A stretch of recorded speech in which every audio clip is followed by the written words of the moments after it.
स्कूलला सुट्टी होती, त्याच्यामुळे मला पटकन जाग आली. मम्मी पप्पाला इम्प्रेस करायला थोडंसं हंतरून काढायला लागलो. रामकृष्ण हरी मित्रांनो. फ्रेंड्स, आता मी ब्रश करायला लागलोय. माझी रेड कलरची टूथपेस्ट आणि आमच्या पप्पा मम्मीची व्हाईट कलर. आता मम्मी मला नाश्ता आणले. माझं फेवरेट दही आणि मी शेळ्याचं पीठ खायलोय.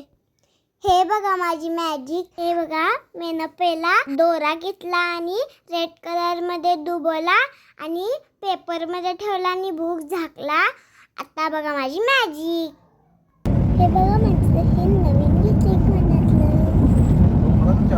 बघा इथं डिझाईन पण आहे. या कानातल्याला पण आहे. आता आम्ही